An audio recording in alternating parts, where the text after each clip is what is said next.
परिचय। खाना खाते वक्त थोड़ी सी कढ़ी ऋषि के शर्ट पर गिर गई। उसकी मां हल्दी के दाग को साबुन से धोती है, लेकिन वो हैरान रह गया क्योंकि साबुन से धोने के बाद दाग नारंगी लाल हो गया। साबुन के प्रयोग से दाग का रंग कैसे बदल गया? आइए इस पाठ में जानें कि रंग बदलने का कारण क्या था। उद्देश्य। इस पाठ के अंत में आप निम्न करने में सक्षम हो जाएंगे: सूचकों और उनके प्रकार के बारे में बताना, सूचकों के प्रकार बताना, उदासीनीकरण को परिभाषित करना। सूचक। छात्रों, आप यह कैसे जानेंगे कि एक फल अम्लीय है या क्षारकीय?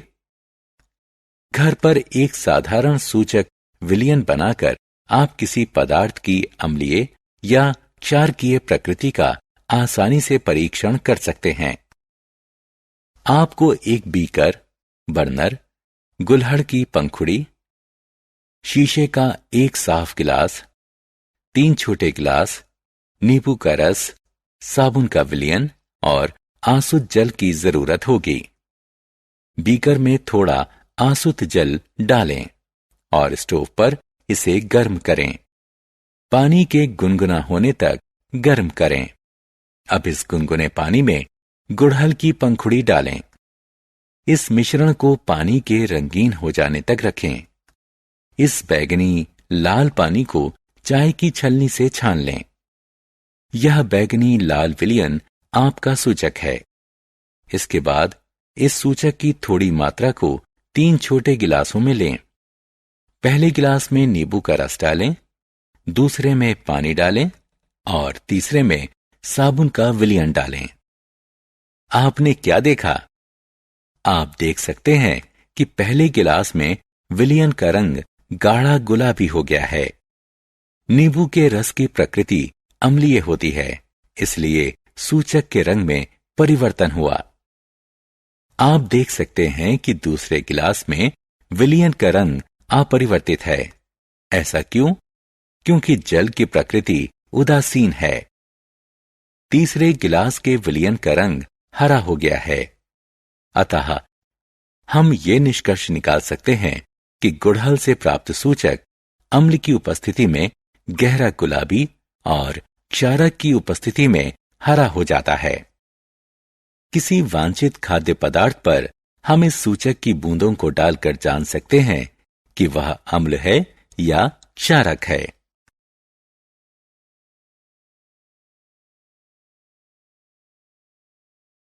उदासीन विलयन।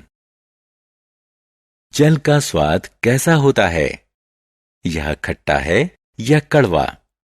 यह दोनों नहीं है, क्योंकि जल ना तो अम्ल होता है और ना ही क्षारक। जो विलयन ना तो अम्ल होता है ना ही क्षारक, उसे उदासीन विलयन कहते हैं। प्राकृतिक सूचक। लिटमस प्राकृतिक सूचक है। यह लाइकेनो यानी शेक से निष्कर्षित किया जाता है। आसुत जल में इसका रंग मौव नील शोण होता है। यह विलयन या लिटमस पत्र के रूप में उपलब्ध होता है। आप विलयनों की प्रकृति का परीक्षण लिटमस पत्र से कर सकते हैं। लोहे की एक भावोद्दीपक छड़ को बेकिंग पाउडर के विलयन में डुबोइए और इस गीली भावोद्दीपक छड़ को लाल लिटमस पत्र से स्पर्श कीजिए। लाल लिटमस पत्र नीला हो जाता है, जो सूचित करता है कि बेकिंग पाउडर विलयन की प्रकृति अल्काइन है।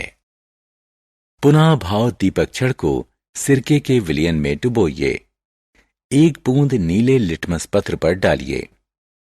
नीला लिटमस पत्र लाल हो जाता है, जो सूचित करता है कि सिरके की प्रकृति अम्लीय होती है।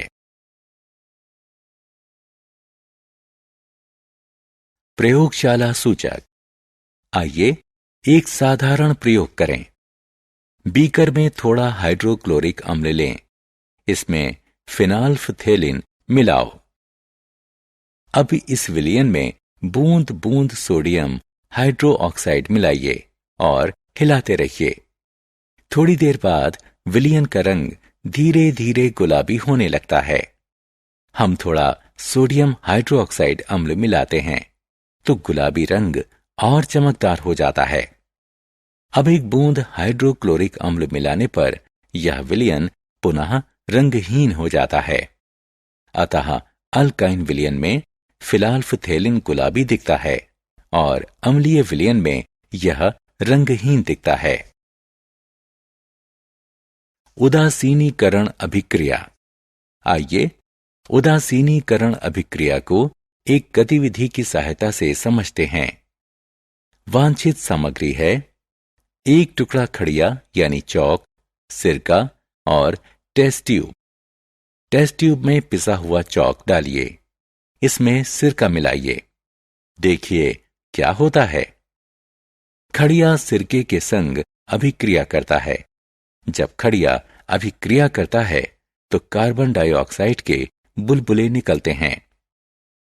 खड़िया कैल्शियम कार्बोनेट CaCO3 होता है। सिरके में एसिटिक अम्ल होता है।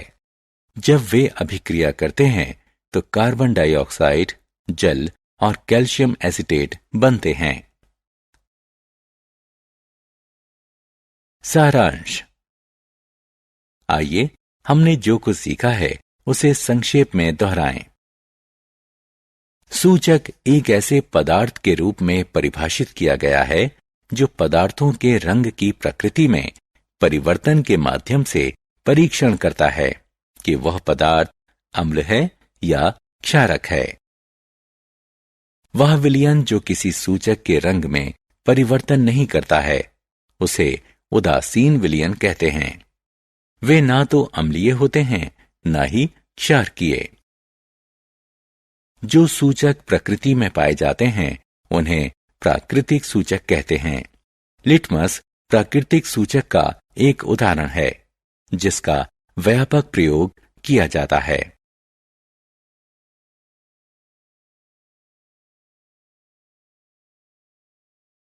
अम्ल नीले लिटमस को लाल में बदल देता है, जबकि क्षारकीय विलयन लाल लिटमस को नीले में बदल देता है।